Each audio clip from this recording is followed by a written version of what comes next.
Hello दोस्तों, कैसे हैं आप सभी। स्वागत है आपका हमारे यूट्यूब चैनल नवाचार आईएएस एकेडमी में। दोस्तों, मैं चंद्रपाल यादव और आज मैं आपके सामने जो चर्चा करने वाला हूं वो हमारा जो मौर्य साम्राज्य से संबंधित लेक्चर चल रहे हैं, आज उसी को कंटिन्यू रखते हैं और उससे संबंधित जो शेष भाग आज बचा है आज हम उसको कंप्लीट करेंगे और जिसके तहत हम मौर्य साम्राज्य की जो प्रशासनिक ढांचा है उसकी हम चर्चा करेंगे और मौर्य साम्राज्य से संबंधित जो आर्थिक व्यवस्था थी उसकी हम चर्चा करेंगे, वो कैसी थी, किस प्रकार की थी, उससे संबंधित हम सारी चर्चाएं करेंगे आपके सामने। और लास्ट में आपके सामने हम जो मौर्य साम्राज्य का पतन कैसे हुआ, क्यों हुआ, उसका कारण क्या था, उन सब की हम चर्चाएं करेंगे। तो बारी बारी से हर पॉइंट को हम उठाएंगे। सबसे पहले हम मौर्य साम्राज्य के जो प्रशासनिक ढांचा है उसकी हम चर्चा करेंगे और आप सभी नोट्स बनाते जाइएगा।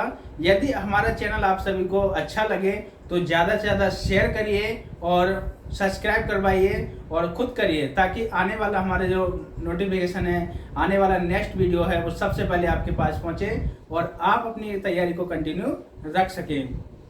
तो सबसे पहले हम आपको समझाते हैं मौर्य साम्राज्य का प्रशासनिक ढांचा कैसा है और उसी से संबंधित हम चर्चा करेंगे आज।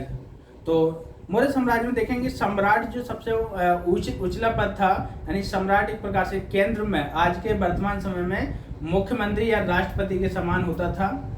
और केंद्र को फिर ये क्या करते थे कि लगभग प्रांतों में बांटते थे। जैसे आज के समय में क्या है कि जो राज्य होता है, राज्य को बांटा जाता है, उसी प्रकार से केंद्र को वहाँ प्रांतों में बांटा जाता था, जिसको चक्र भी कहते थे। उसके बाद मंडल में बांटते थे। जैसे देखेंगे, हम आपको दिखाते हैं प्रशासनिक ढांचा। तो आज का पॉइंट है मौर्य साम्राज्य लेक्चर 3 और प्रशासनिक ढांचा। हेडिंग बनाइए, प्रशासनिक ढांचा।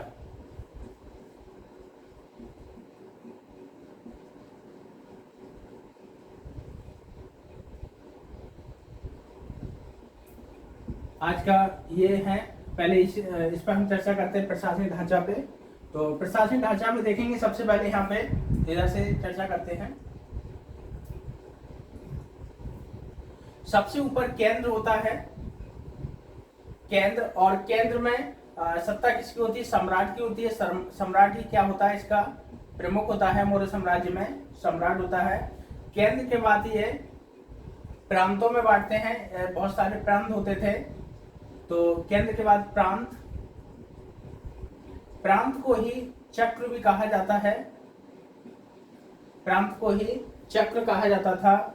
और प्रांतों में जो प्रमुख अधिकारी होता था या एक प्रकार से प्रमुख कर्ता धर्ता होता था, तो वो सम्राट के बाद का अधिकारी होता था, जिनको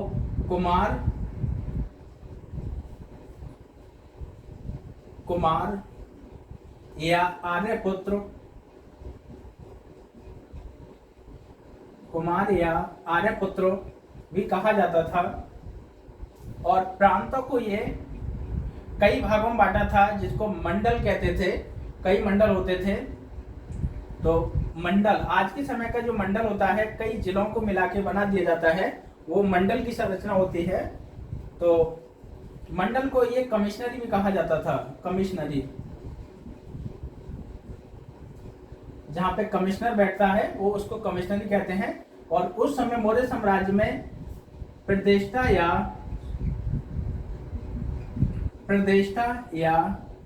प्रादेशिक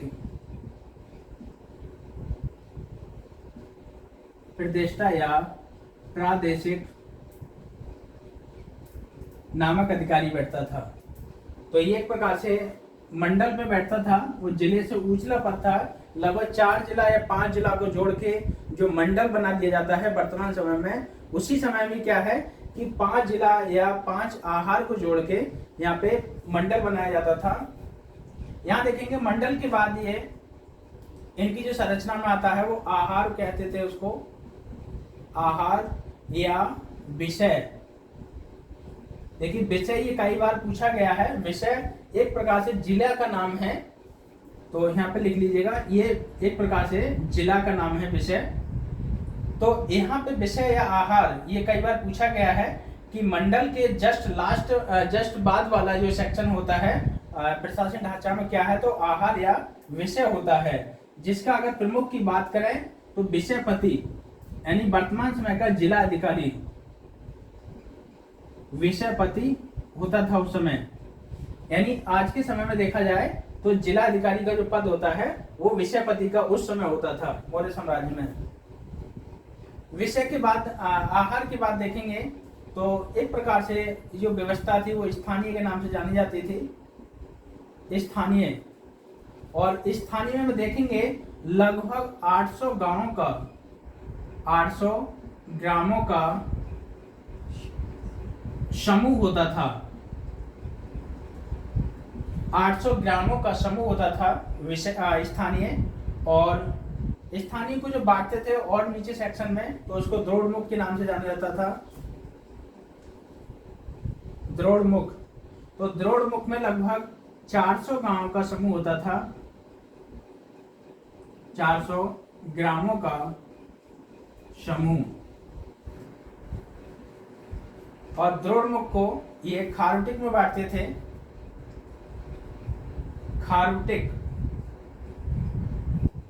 और खारुटिक में ये 200 गांवों का समूह होता था, 200 गांवों का समूह। और खारुटिक को ये संग्राहक में बांटते थे, संग्राहक। और संग्राहक में 10 गांवों का समूह होता था, 10 ना कि 100, 10 गांवों का समूह। ठीक है। और इसी समूह के जो प्रमुख होता था उसको गोप के नाम से जानते हैं, गोप। अब देखेंगे कि संग्राहक के बाद अगर देखा जाए तो एक पॉइंट और आता है जिसको हम देख सकते हैं यहाँ पे। यहाँ देखिएगा संग्राहक की जो सबसे निचली इकाई थी प्रशासन में वो एक प्रकार से इसको ग्राम कहा जाता था, ग्राम। और ग्राम एक प्रकार से सबसे छोटी इकाई थी, इसके प्रमुख को ग्रामीणी कहते थे, ग्रामीणी।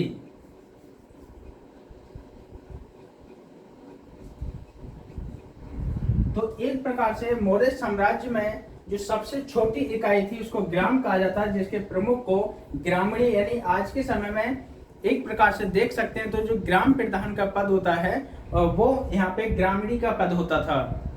और ग्रामीण से ऊंचे देखें अगर तो 10 गांवों के समूह को संग्राहक के नाम से जाना जाता था। यानी आज के समय में एक प्रकार से पोस्ट ऑफिस जो डाकघर का जो क्षेत्र होता है उसमें लगभग 10 गांव या 20 गांव को जोड़ दिया जाता है और एक डाकघर बना दिया जाता है। तो उसी समय ये क्या था, संग्राहक था। लगभग 10 गांवों के समूह को संग्राहक कहते थे और जिसके प्रमुख को गोप कहा जाता था। और गोप से संग्राहक से ऊंचे जो खारुटिक होता था, यानी आज के समय का ब्लॉक क्षेत्र, यानी एक ब्लॉक क्षेत्र को बांटा जाता है। और उससे ऊंचले को द्रोणमुख कहा जाता था, यानी तहसील का क्षेत्र या उससे छोटा क्षेत्र।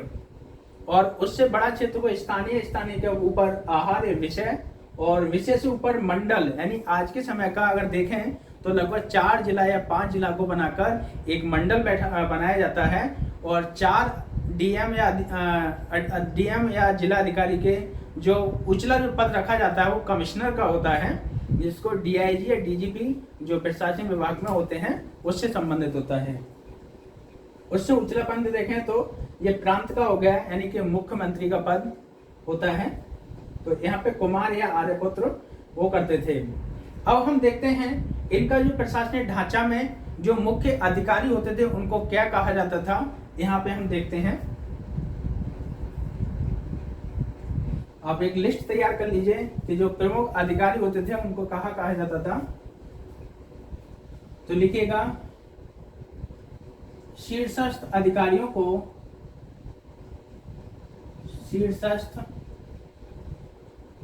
अधिकारी तीर्थ या महामात्य, तीर्थ या महामात्य कहलाते थे।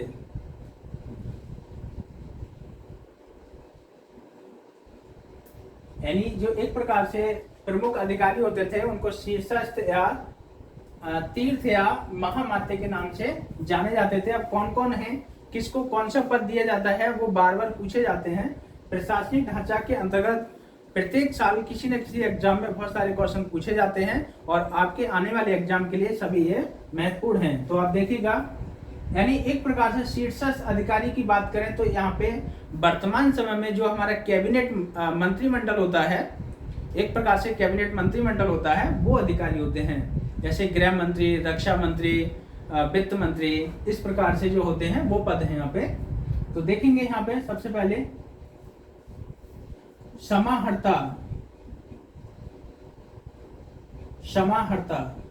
समाहर्ता जो पद दिया जाता था वो कर निर्धारण का जो सर्वोच्च अधिकारी होता था उसको दिया जाता था। तो लिखिएगा, समाहर्ता कर निर्धारण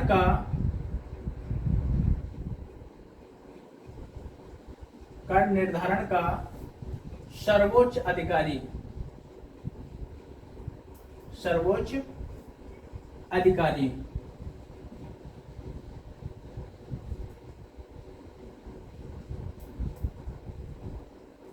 ये कर निर्धारण का एक प्रकार से सर्वोच्च अधिकारी होता था, तो उसको समाहर्ता कहते थे। एक होता है सन्निधाता।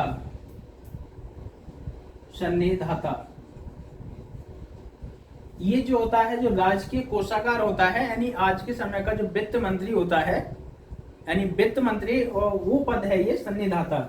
तो राजकीय कोषागार का संरक्षक होता था। राजकीय कोषागार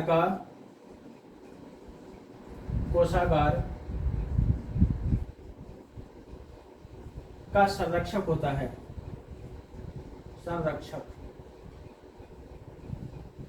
यानी आज के समय में एक वित्त मंत्री का पद है, वो उसको दिया जाता है। नेक्स्ट बात करते हैं कर्मांतिक।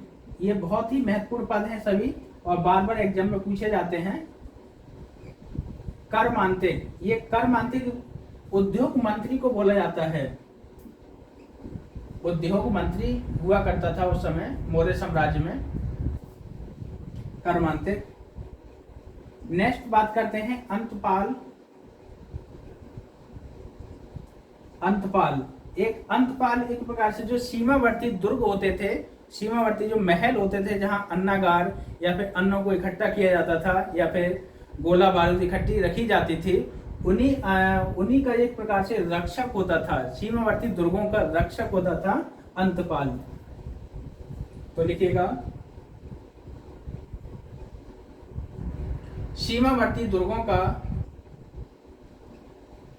का रक्षक। सीमावर्ती दुर्गों का रक्षक होता है अंतपाल।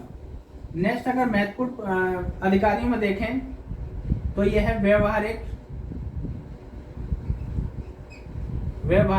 और व्यवहारिक ये जो प्रमुख होता है, एक प्रकार से नगर निगम का या नगर प्रमुख अधिकारी होता था। नगर प्रमुख अधिकारी, यानी एक प्रकार से देखें तो जो बड़े बड़े नगर महानगर होते थे उस समय, तो उनका अधिकारी होता है, जिससे आज के समय में चेयरमैन होता है। तो वो जो पद है, ठीक है। अब देखेंगे ये जो एक प्रकार से क्या महत्वपूर्ण पद है यहाँ पे 5, और उसके बाद हम देखेंगे कुछ अन्य महत्वपूर्ण पद हैं जो काफी बार बार पूछे जाते हैं, उनको देखेंगे। तो इनको आप नोट करिएगा, ये पूरे ढांचे को आप नोट करिए, फिर हम अन्य जो महत्वपूर्ण पद अधिकारी हैं उनकी हम चर्चा करते हैं, और ताकि आप अपने एग्जाम में अच्छे से उनको याद कर सकें और वहाँ पे उसका लाभ उठा सकें। तो चलिए इसको आप नोट कर लीजिए, फिर हम अन्य अधिकारियों को देखते हैं। चलिए,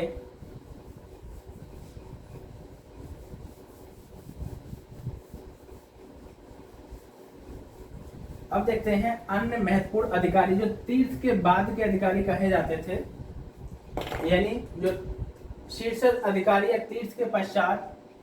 लिखिएगा यहाँ पे, तीर्थ के पश्चात प्रमुख अधिकारी।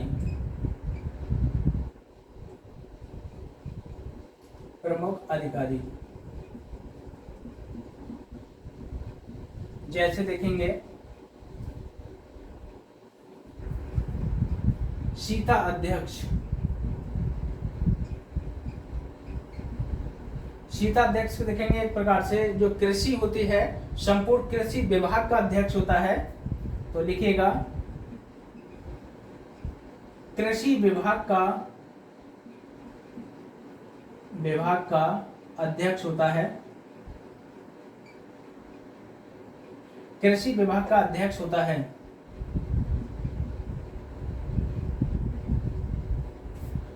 दूसरा देखेंगे लक्षणा अध्यक्ष। लक्षणा अध्यक्ष। लक्षणा अध्यक्ष एक प्रकार से जो टकसाल होती है, जहां मुद्रा छपती थी उस समय, यानी आज के समय में जहां रुपया छपता है या मुद्रा छपती है, उसका प्रमुख होता है और या उसका अध्यक्ष होता है। तो लिखिएगा मुद्रा या टकसाल का अध्यक्ष। मुद्रा या टकसाल का अध्यक्ष। नेक्स्ट पार्ट देखिएगा तो वो है पोतवा अध्यक्ष। पोतवा अध्यक्ष यानी पोतवा अध्यक्ष का मतलब होता है कि एक प्रकार से जहां व्यापार या वाणिज्य, यानी एक प्रकार से देख सकते हैं कि जहां माप तोल या जो पैमाना होता है, जैसे बाट हुए या फिर 1 मीटर या अन्य पैमाने हुआ, उसका जो माप तोल होती है उसका एक पैमाना जारी करना, उस सभी का प्रमुख होता है, जिसको बोलते हैं माप तोल का अध्यक्ष। माप तोल का अध्यक्ष। नेक्स्ट देखेंगे तो नेक्स्ट देखेंगे उसमें पण्या अध्यक्ष। पण्या अध्यक्ष। अध्यक्ष पण्या अध्यक्ष एक प्रकार से व्यापार या वाणिज्य, यानी व्यापार से संबंधित सभी जिम्मेदारियां या नियम बनाना, कानून बनाना, इसके अंदर काम था व्यापार या वाणिज्य का अध्यक्ष।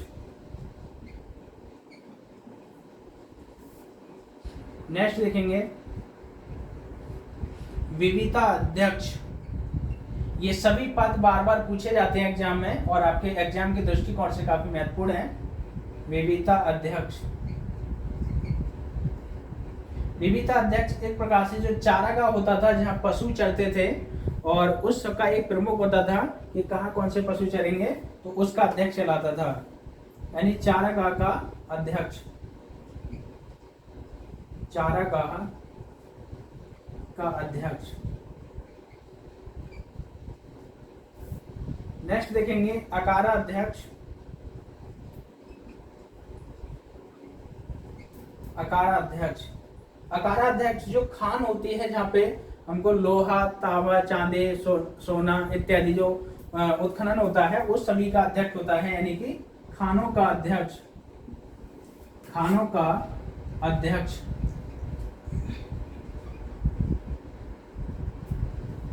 नेक्स्ट देखेंगे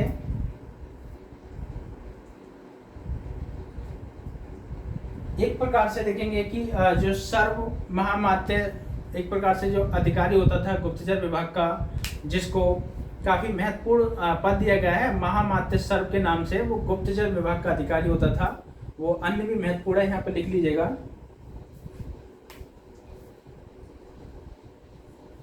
महामात्य सर्व। ये महामात्य सर्व एक प्रकार से गुप्तचर विभाग का प्रमुख होता था। गुप्तचर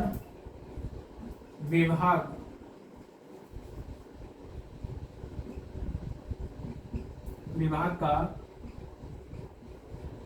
प्रमुख होता था।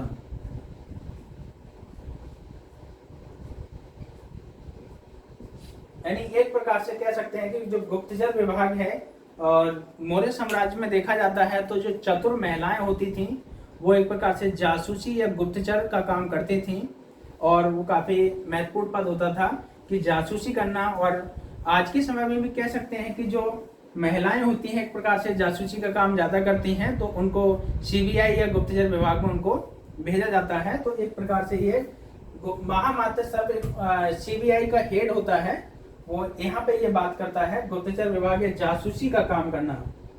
ठीक है, यहाँ ये महत्वपूर्ण पद है, ये बार बार एग्जाम में पूछे जाते हैं, आप इनको नोट कर लीजिएगा। नेक्स्ट देखिए, एक प्रकार से जो सम्राट होता है वो एक प्रकार से काफी करता धरता है, उसकी बात को कोई टाल नहीं सकता था। लेकिन क्या है कि जो सम्राट इन सभी अधिकारियों के सहयोग से अपने शासन व्यवस्था को चलाता था और शासन प्रशासन को डील करता था इन्हीं सभी अधिकारियों की वजह से। अब बात देखेंगे, अगर हम न्यायालय की बात करें तो एक प्रकार से जो धार्मिक मामले के या दीवानी मामले का न्यायालय होता था वो धर्म स्थायी कहलाता था। लिखिएगा, धर्म स्थायी।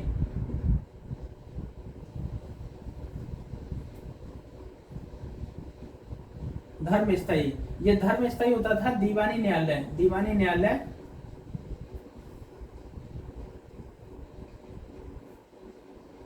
ये बार बार पूछा जाता है कि धर्म स्थायी क्या है, तो ये दीवानी न्यायालय है। और वहीं अगर देखें कंटक शोधन, ये भी बहुत पूछा जाता है, कंटक शोधन, तो ये फौजदारी मामले का फौजदारी न्यायालय होता था।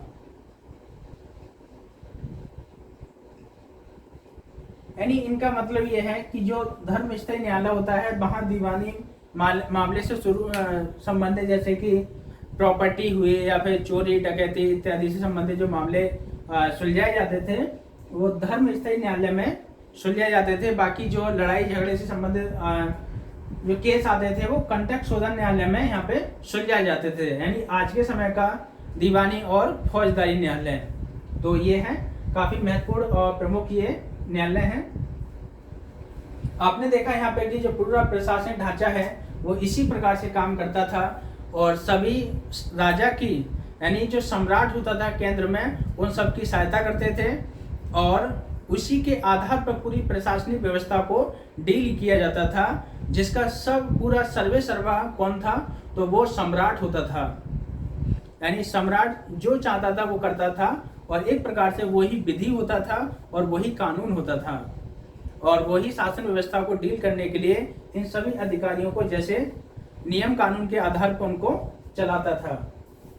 तो ये आपने देखा प्रशासनिक ढांचा। अब हम बात करते हैं मौर्य साम्राज्य की जो आर्थिक व्यवस्था क्या थी उससे संबंधित। तो यहाँ लिखिएगा नेक्स्ट पॉइंट में, मौर्य साम्राज्य की जो प्रशासनिक व्यवस्था है उससे संबंधित हम चर्चा करते हैं।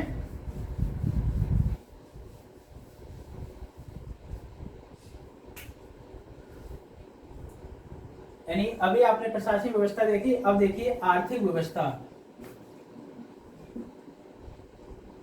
आर्थिक व्यवस्था, अब आर्थिक व्यवस्था में हम देखेंगे कि जो महत्वपूर्ण पॉइंट है कि कृषि से कितनी आय प्राप्त होती थी या उनकी आर्थिक व्यवस्था किस किस पर निर्भर थी, तो उसकी हम चर्चा करते हैं यहाँ पे। तो मौर्य साम्राज्य से संबंधित अगर देखें तो पशुपालन को भी वरीयता दी जाती थी, कृषि को भी वरीयता दी जाती थी और यहाँ तक कि जो व्यापार होता था वो राष्ट्रीय व्यापार यानी देश के अंदर ही व्यापार होता था, जिसको एक प्रकार से आंतरिक व्यापार कहते थे, या अंतरराष्ट्रीय व्यापार की भी यहाँ से हमको सूचना मिलती है। यानी एक प्रकार से ये लोग मिस्र और यूनान इत्यादि सभ्यताओं से या वहाँ के देशों से भी ये व्यापार करते थे और वहाँ अपनी वस्तुओं को निर्यात करते थे और सीरिया, मध्य एशिया तथा यूनान इत्यादि से भी अपने अन्य वस्तुओं को ये आयात किया करते थे। यहाँ देखेंगे आर्थिक व्यवस्था के अंतर्गत तो हमको कुछ ऐसे साक्ष्य भी मिलते हैं जहाँ से ये इनके गवर्नर या ये स्वयं या उसके माध्यम से ये आर्थिक क्रियाओं से संबंधित कुछ कार्य इन्होंने किए थे। जैसे अगर बात करें, सबसे पहले लिखिएगा चंद्रगुप्त मौर्य के चंद्रगुप्त मौर्य के सौराष्ट्र प्रांत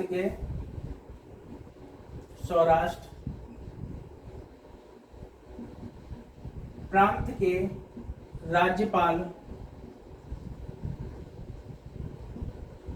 राज्यपाल, इसका नाम बहुत पूछा जाता है, ये याद रखिएगा,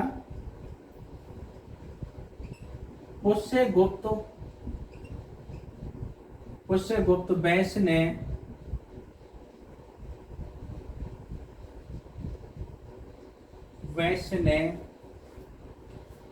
एक सुदर्शन झील का,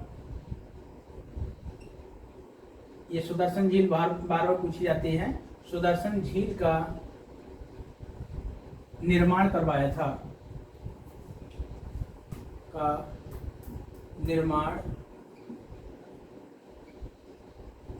था।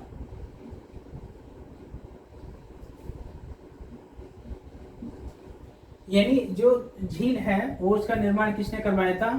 तो वो पुष्यगुप्त वैश्य ने करवाया था। ये सौराष्ट्र प्रांत आज के अगर देखा जाए तो काठियावाड़ गुजरात का क्षेत्र है, यानी गुजरात का जो पोरबंदर वाला जिला है, या जहाँ पे पोरबंदर या कच्छ की खाड़ी से जस्ट दक्षिणी भाग वाला जो जिला है, वो जो क्षेत्र कहलाता है वो काठियावाड़ का क्षेत्र कहलाता है। वहीं पर सिंचाई की व्यवस्था को सुदृढ़ करने के लिए चंद्रगुप्त मौर्य के गवर्नर ने यानी राज्यपाल ने एक झील का निर्माण करवाया था, अपने निजी पैसे से निर्माण करवाया था।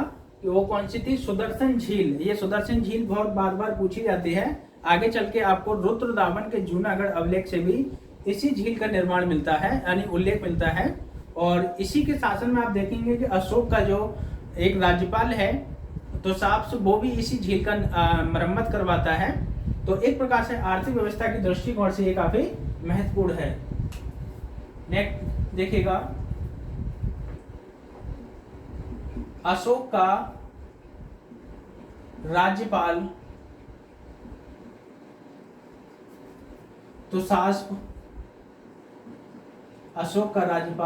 तुषास्प, भी सुदर्शन झील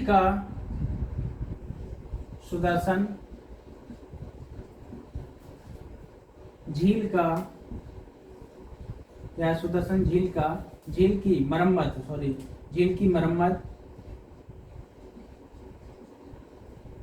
करवाता है।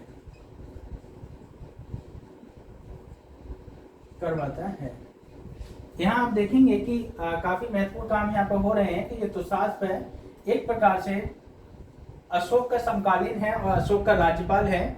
ये क्या करता है कि जो जो सुदर्शन झील है वो एक प्रकार से पट जाती है या उसकी अव्यवस्था ठीक नहीं होती है, तो उसको खुदवाता है दोबारा से और मरम्मत करवा देता है ताकि उसमें पानी भर सके और सिंचाई व्यवस्था को सुदृढ़ किया जा सके।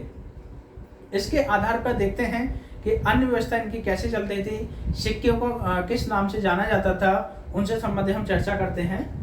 तो लिखिएगा,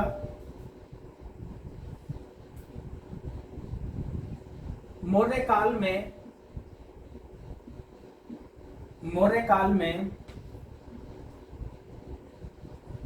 सोने के सिक्कों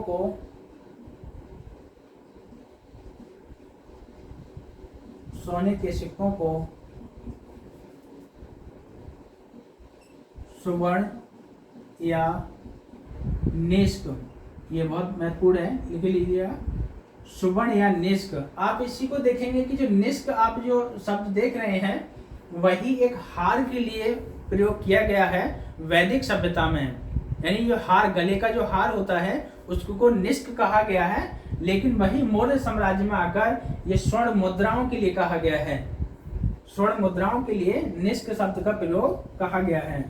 तो सोने के सिक्कों के लिए स्वर्ण या निष्क एवं चांदी के सिक्कों के लिए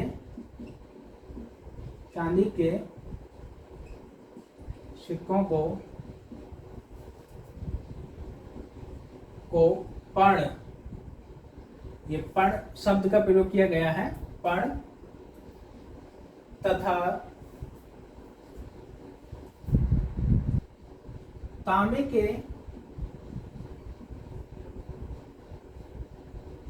सिक्कों को मासक, याद रखिएगा, मासक शब्द का प्रयोग किया जाता था। यानी आज भी सोने और चांदी के सिक्कों का निर्माण होता है, लेकिन सोने और चांदी के सिक्कों की जो वैल्यू होती है वो हमारा जो सिक्का होता है, कॉइन्स होता है, जिसको रुपया में बोलते हैं, उस सिक्के की अपेक्षा ये काफ़ी महंगा होता है। और आज के समय में अगर देखा जाए तो एक जो सिक्का होता है सोने का सिक्का, वो काफ़ी, उसकी वैल्यू लगभग कई हजार गुना होती है एक आम सिक्के की अपेक्षा। तो और चांदी के सिक्के की वैल्यू भी एक सैकड़ों में होती है। तो एक प्रकार से देखा जाए तो आज भी हमारे देश में जो स्वर्ण मुद्राएं होती हैं, स्वर्ण मुद्राएं, वो भी आज भी छपती हैं या उनको ढाला जाता है, और चांदी की मुद्राओं को भी ढाला जाता है। और जो तांबे की सिक्काएं हैं, तो तांबे की सिक्का अब हमारे देश में नहीं डाली जा रही है, उसकी जगह स्टील या फिर कांसा जोड़ के जो बनाई जा रही है सिक्का, वो काफ़ी महत्वपूर्ण होता है। आप तांबा को देखेंगे कि जो हमारा 10 का सिक्का होता है, 10 रुपए का, उसको तांबा और पीतल को जोड़ के बनाया जाता है। तो उसकी वैल्यू, जो सिक्का होता है, सिक्के की बराबर जो उसमें कॉस्ट लगती है, उसकी वैल्यू उसके बराबर होती है। इस प्रकार से देखेंगे हमारी व्यवस्था इस प्रकार से चलती थी। नेक्स्ट देखेंगे कि राज्य की अर्थव्यवस्था किस पर आधारित थी, उसको यहाँ पर चर्चा करते हैं। राज्य की अर्थव्यवस्था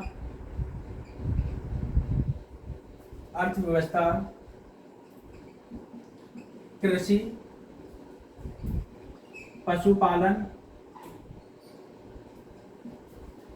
पशुपालन,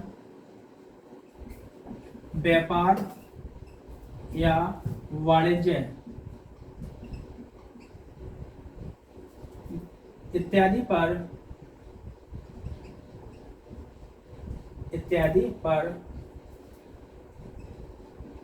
आधारित थी।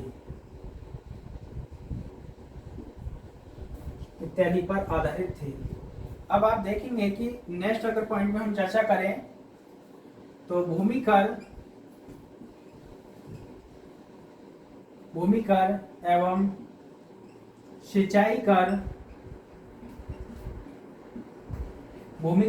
सिंचाई कर दोनों को किसान की उपज का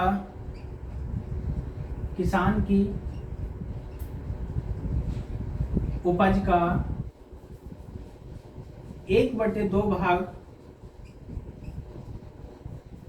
ले लिया जाता था, 2 भाग ले लिया जाता था। यानी आज अगर देखा जाए तो आज के समय में जो कर व्यवस्था है, वो आयकर को अगर छोड़ दिया जाए तो बाकी जो भूमि कर और उपज का कर होता है वो बहुत ही मामूली कर दिया जाता है गवर्नमेंट के लिए। बाकी अगर उस समय अगर देखें तो सिंचाई कर और भूमि कर इतना ज़्यादा बढ़ जाता था, और अन्य कर को अगर जोड़ दिया जाए तो किसान के पास मात्र अपनी जीवन यापन करने के लिए या 1 साल खाना खाने के लिए पर्याप्त संसाधन या पर्याप्त उसके पास अनाज नहीं बचता था। और उस समय इस प्रकार की स्थिति हो जाती थी कि लगभग अब उसके उत्पादन का 80 से 90% तक कर के रूप में उसको भुगतान करना पड़ता था, राजस्व के लिए या फिर राजा के लिए। तो ये कर व्यवस्था उस समय प्रचलित थी। यानी 1/2 भाग, यानी आधा भाग सिर्फ किस में लिया जा रहा है, भूमि कर और सिंचाई कर के रूप में। तो ये व्यवस्था इस प्रकार से उस समय थी। अब देखते हैं नेक्स्ट पॉइंट के रूप में, तो वो देखेंगे कि प्रधान उद्योग, यानी उद्योग उस समय क्या थे, तो सूत काटना या बुनना एक प्रकार से प्रमुख उद्योग हुआ करते थे। लिखिएगा,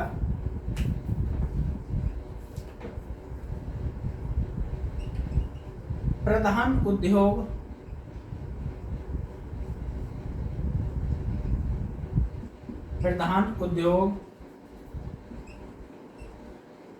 सूत काटना तथा सूत काटना तथा बुनना महत्वपूर्ण थे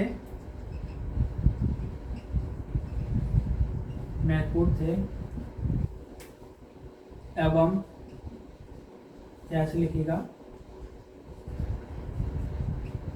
बंगाल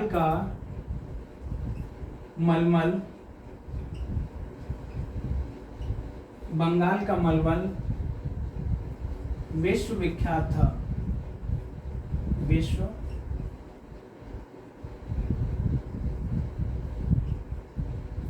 विख्यात था।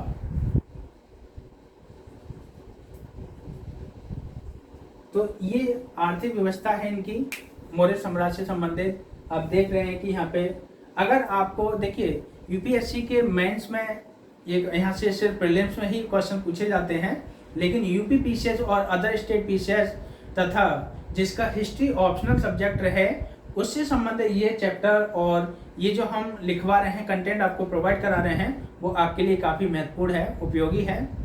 एक प्रकार से देख सकते हैं कि अगर आपके सामने एक क्वेश्चन आ जाए यूपीपीसीएस का 150 शब्दों में या 125 शब्दों में कि आप मौर्य साम्राज्य के संबंधित अर्थव्यवस्था का विवरण कीजिए, तो आप इन्हीं सभी पॉइंटों को आप लिख देंगे तो आपकी काफ़ी अच्छी मार्किंग होगी यहाँ से और आप काफ़ी अच्छे अंक प्राप्त कर सकते हैं।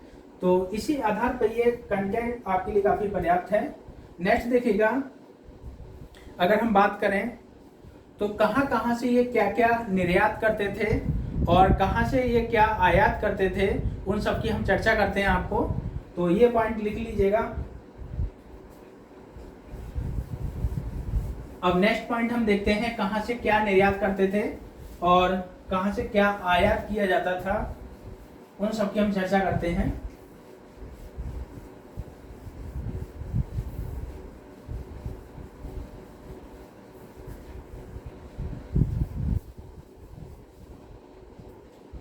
देखिएगा,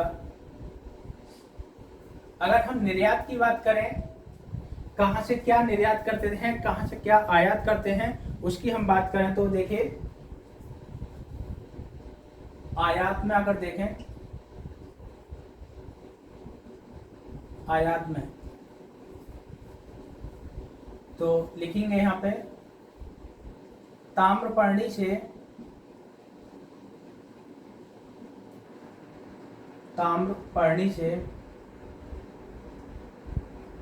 एक सेकेंड,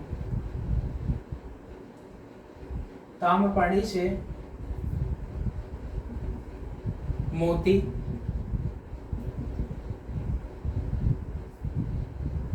सीरिया से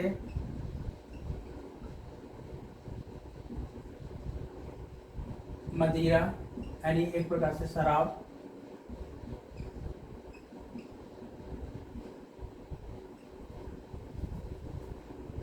मध्य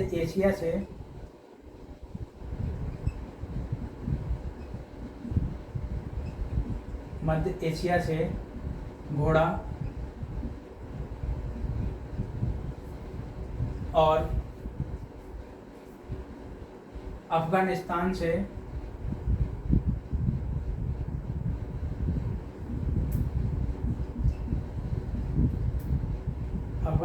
से पत्थर इत्यादि चीज ये क्या करते थे, आयात करते थे। और हम अगर बात करें तो पश्चिमी एशिया से जो घोड़ा हुआ थे, घोड़ा जिनको एक प्रकार से राशि घोड़ा या बहुत अच्छे नस्ल के घोड़ा होते थे, उनको आयात किया जाता था और उनको युद्ध क्षेत्रों के लिए काफ़ी महत्वपूर्ण होते थे। तो उनके यहाँ पे विवरण देते हैं। अब देखते हैं कि कहाँ को लिए क्या निर्यात करते थे। तो निर्यात की वस्तुएं क्या है उनकी हम चर्चा करते हैं। निर्यात में देखें, मिस्र के लिए, मिस्र यानी आज के समय जो मिस्र क्षेत्र है इथोपिया के उत्तर पश्चिम में पड़ता है और लाल सागर से होते हुए, तो वहां ये क्या करते थे निर्यात, रंग, कीमती पत्थर, रंग कीमती पत्थर, नील, हाथी दांत,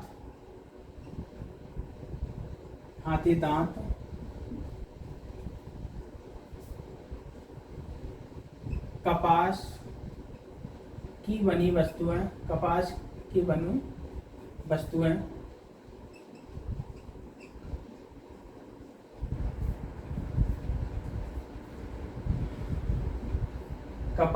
वस्तुएं, हाथी दांत और कीमती लकड़ी का, एक प्रकार से देख सकते हैं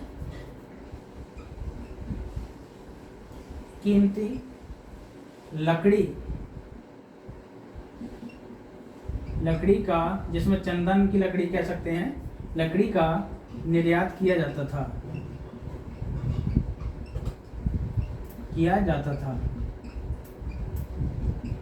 यानी एक प्रकार से देख सकते हैं कि जो भारतीय अर्थव्यवस्था थी मौर्य साम्राज्य में, तो आयात की जगह हम देख सकते हैं कि जो निर्यात की लिस्ट है वो ज़्यादा लंबी है, और जो व्यापार संतुलन है वो हमारे भारत के ही पक्ष में था, मौर्य साम्राज्य के ही पक्ष में था।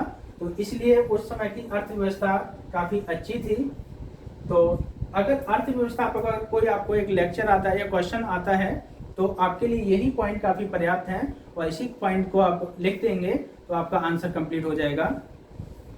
अब देखते हैं नेक्स्ट कि मौर्य साम्राज्य जब इतना बड़ा था, एक प्रकार से अखंड भारत था, और एक प्रकार से देख सकते हैं कि लगभग 6 लाख से अधिक सेना थी, जिसमें लगभग काफ़ी घुड़सवार थे, काफ़ी हाथी होते थे, कई हजारों में हाथी थे, रथ हुआ करते थे, पैदल सेना होती थी।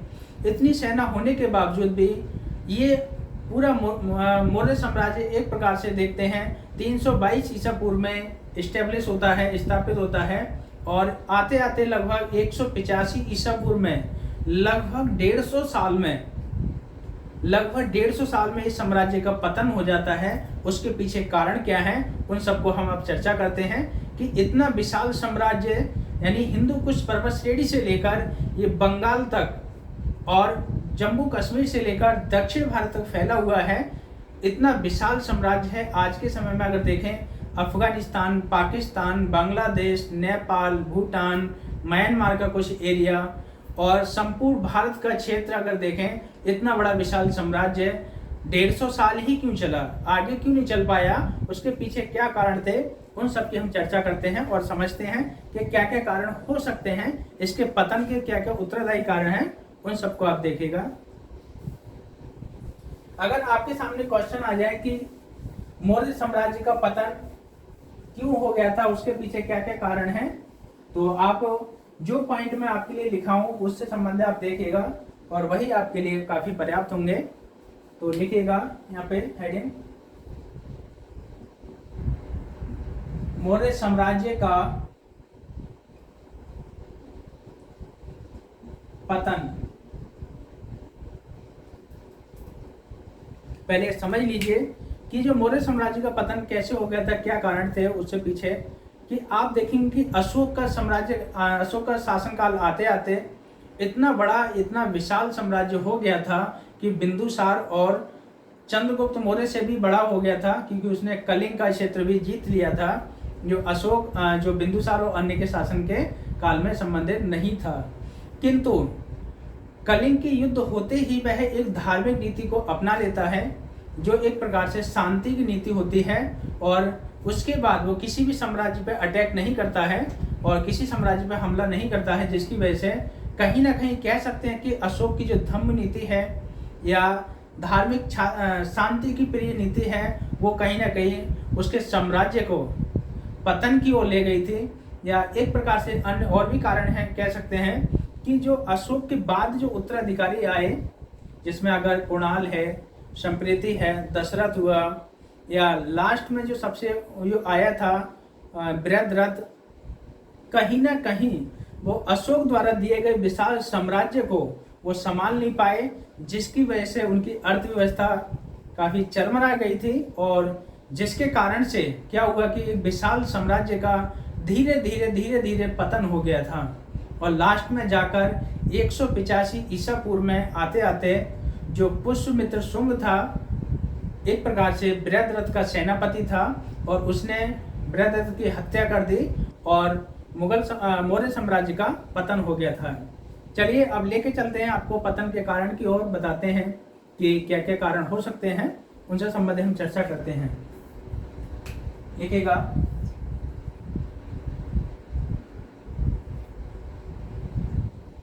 अशोक के उत्तरवर्ती शासक, अशोक के उत्तराधिकारी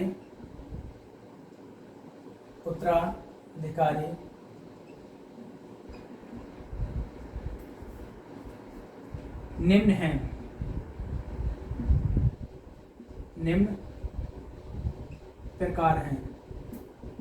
जैसे ये कुणाल की अगर बात करें तो ये बौद्ध धर्म का ही अनुयायी था, कुणाल। उसके बाद हम बात करें, कुणाल के बाद आता है संप्रति। ये कुणाल बौद्ध धर्म का अनुयायी था, संप्रति ये जैन धर्म का अनुयायी था, लिख सकते हैं जैन धर्म का उपासक। इसके बाद अगर हम बात करें कुणाल के बाद, संप्रति के बाद, तो दशरथ हुआ, दशरथ। और दशरथ एक प्रकार से आजीवक संप्रदाय से संबंधित था, आजीवक संप्रदाय का अनुयायी था।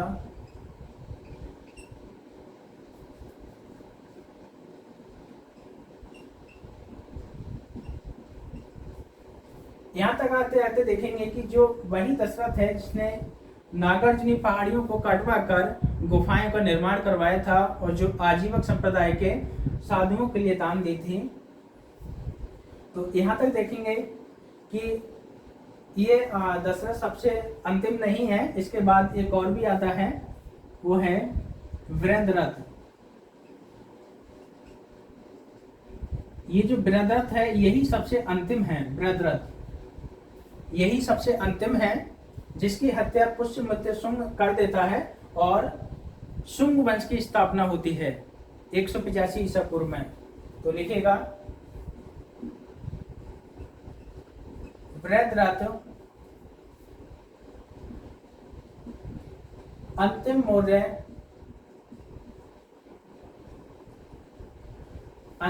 मौर्य शासक था जिसकी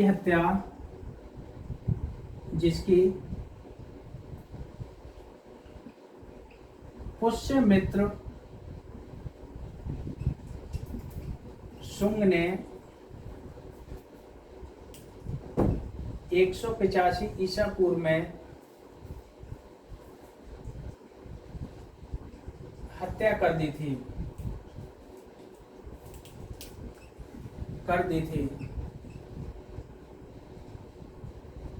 यानी एक प्रकार से देख सकते हैं कि ये पुष्यमित्र शुंग एक प्रकार से ये ब्राह्मण था और जो मौर्य साम्राज्य अपने आप में एक प्रकार से क्षत्रिय था। तो क्षत्रिय और ब्राह्मण का कहीं ना कहीं संघर्ष ये उत्तर वैदिक काल से चला आ रहा था। कभी कभी ब्राह्मण अपने आप को सर्वश्रेष्ठ घोषित कर रहे थे तो कभी क्षत्रिय अपने आप को सर्वश्रेष्ठ घोषित कर रहे थे।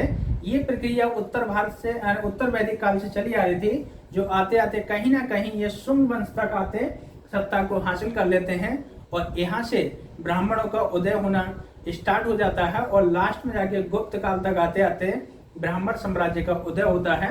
कहीं ना कहीं जो कार्य ब्राह्मणों को दिया गया था वैदिक काल में, पूजा पाठ करना, कर्मकांड करवाना, और जो कार्य दिया गया था क्षत्रियों को शासन प्रशासन में भाग लेना, वो कहीं ना कहीं उत्तर वैदिक काल से ये व्यवस्था एक दूसरे के संघर्ष में चलती रही और लास्ट में आके 185 ईसा पूर्व में आते आते पुष्यमित्र शुंग ये अंतिम मौर्य साम्राज्य बृहद्रथ की हत्या कर देता है और शुंग वंश की स्थापना करता है। तो उसके बाद अगर देखेंगे कि गुप्त काल में आते आते ब्राह्मणों का काफी प्रभुत्व बढ़ जाता है और कहीं ना कहीं वो संघर्ष और एक पतन का भी कारण हो सकता है मौर्य साम्राज्य का। तो यहाँ देखेंगे कि ये जो अनुयायी हैं एक प्रकार से कमजोर थे और अर्थव्यवस्था को संभाल नहीं पाए, जिसके कारण से मौर्य साम्राज्य का पतन हो जाता है। अब आगे देखेंगे कारण क्या थे अन्य, देखेंगे अत्यधिक कर व्यवस्था के कारण, तो हाँ लिखिएगा अत्यधिक कर आरोपण के कारण, कर व्यवस्था के कारण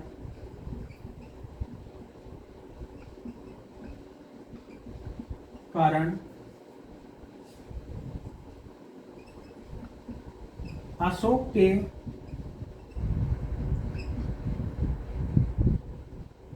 उत्तराधिकारी विशाल साम्राज्य को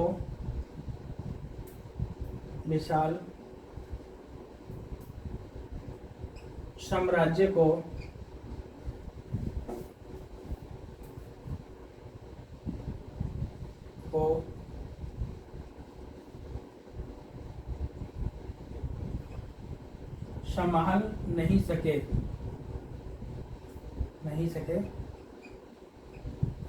और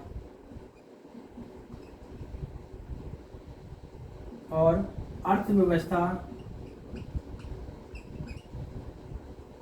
चरमरा गई।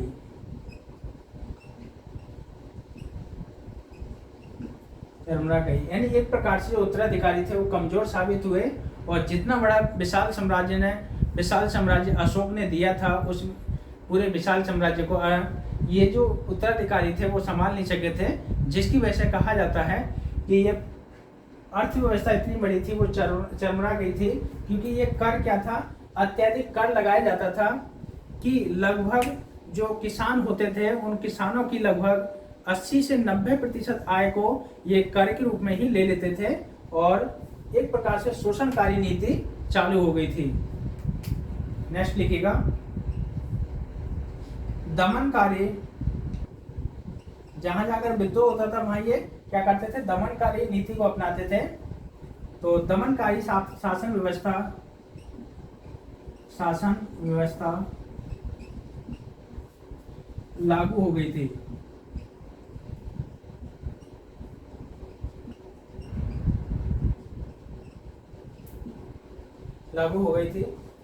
नेक्स्ट अगर बात करें तो एक पुस्तक है महाभाष्य जो पतंजलि द्वारा रचित है, और महाभाष्य से पता चलता है कि जो उत्तरवर्ती शासक थे या अशोक के बाद के जो शासक हुए वो क्या करते थे, देवताओं की मूर्तियां बनवाकर बेचते थे।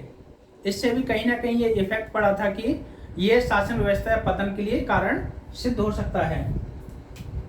लिखिएगा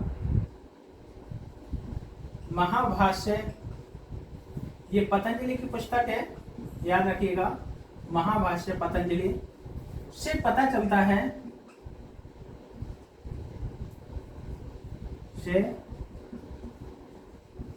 है कि अशोक के बाद के शासक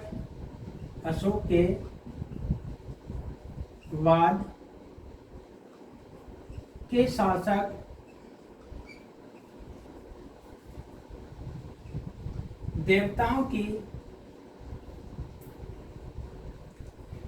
की प्रतिमा बनवाकर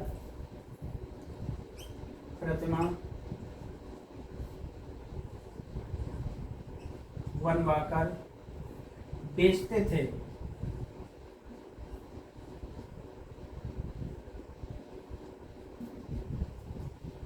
यानी कि अगर शासन व्यवस्था में अगर जो राजा हुआ है या सम्राट होता है वही अगर आर्थिक व्यवस्था में अगर लिप्त हो जाएगा या वही एक प्रकार से लालची हो जाएगा तो कहीं ना कहीं वो पतन का कारण हो सकता है या कहीं ना कहीं अपने साम्राज्य को ये कमजोर बना सकता है। एक प्रकार से कह सकते हैं कि जो शासन व्यवस्था में जो राजा होता है एक निष्पक्ष होना चाहिए और एक प्रकार से कर्तव्यवादी और अपने अनुशासनशील होना चाहिए, जिसकी वजह से साम्राज्य एक लंबे समय तक टिक सकता है। अब हम बात करते हैं नेक्स्ट पॉइंट और क्या क्या हो सकते हैं इसके उत्तरदायी। जो देखिए, अगर मौर्य साम्राज्य के पतन पर अगर आ जाए कुछ प्रश्न, तो ये आपके लिए काफी महत्वपूर्ण पॉइंट है और हम चर्चा करते हैं बाकी क्या है, तो आप इनको नोट कर लीजिएगा।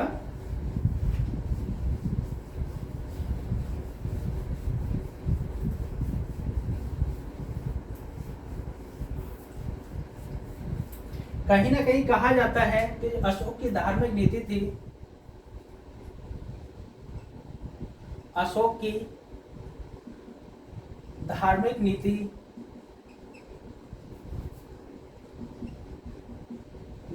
भी पतन में सहायक सिद्ध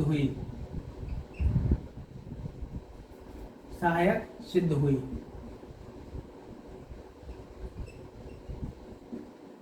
ठीक है, और देखेंगे उत्तराधिकारियों का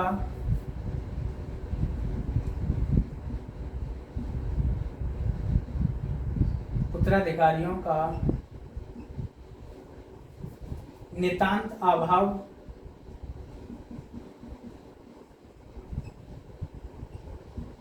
रहा।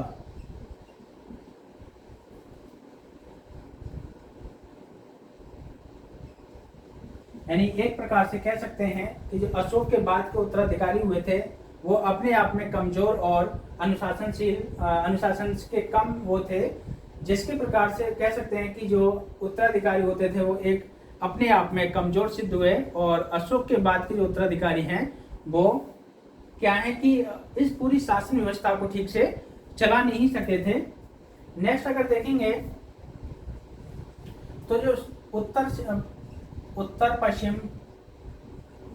उत्तर पश्चिमी सीमा प्रांत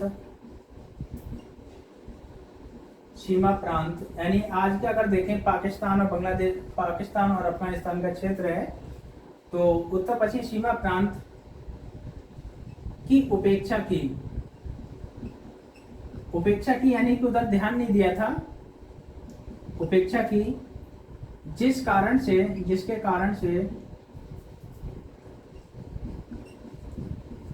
कारण से हिंद यवन शक तथा कुषाण इत्यादि ने यहीं पर आक्रमण किया।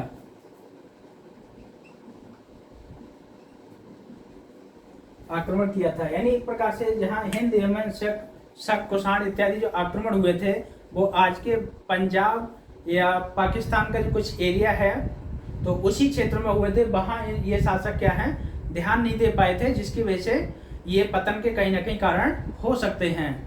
अर्थात अगर हम कह सकते हैं कि उपरोक्त में से अगर देखा जाए किसी एक कारण को जिम्मेदार नहीं ठहरा सकते, बल्कि कहीं ना कहीं ये उपयुक्त जितने भी कारण मैंने आपके सामने प्रदर्शित किए हैं वो कहीं ना कहीं सभी कारण इसके साम्राज्य के जितना बड़ा विशाल साम्राज्य था मौर्य साम्राज्य, उसके लिए कहीं ना कहीं सभी कारण जिम्मेदार हो सकते हैं और उसके आधार पर यह मौर्य साम्राज्य का पतन हो जाता है। तो दोस्तों आपने देखा, आज हमने आपके सामने मौर्य साम्राज्य से संबंधित जो प्रशासनिक ढांचा है उसकी चर्चा की, उसके अर्थव्यवस्था की चर्चा की, और लास्ट में आके हमने ये मौर्य साम्राज्य के पतन से संबंधित चर्चा की। तो आज के लिए हमारा जो चैप्टर है आज हमारा कंप्लीट होता है, और हम कल से हम क्या करेंगे, कल हमारा न्यू लेक्चर आएगा, और वो लेक्चर हमारा जो क्या है कि जितना भी हमने कराया है अभी तक, जिसमें 16 महाजनपदों का उदय या मगध का उत्कर्ष या यूनानी आक्रमण और मौर्य साम्राज्य का उत्थान या फिर उसका पतन, उससे संबंधित हम जितना भी लेक्चर हमने कराए हैं उन सबसे संबंधित हम कुछ महत्वपूर्ण प्रश्न लेके आएंगे आपके सामने, जो आयोग द्वारा पूछे गए होंगे और आपके आने वाली परीक्षाओं के लिए काफ़ी उपयोगी होंगे। तो दोस्तों यदि आपको हमारा चैनल पसंद आए, हमारा वीडियो आपको अच्छी लगे, तो ज़्यादा से ज़्यादा लोगों में शेयर करिए और सब्सक्राइब करिए और ताकि आप अपनी परीक्षाओं को या अपने आने वाले एग्ज़ाम को कंटिन्यू अच्छे तैयारी कर सकें और ज़्यादा से ज़्यादा लाभ प्राप्त कर सकें। तो दोस्तों आज के लिए इतना ही काफ़ी है। धन्यवाद।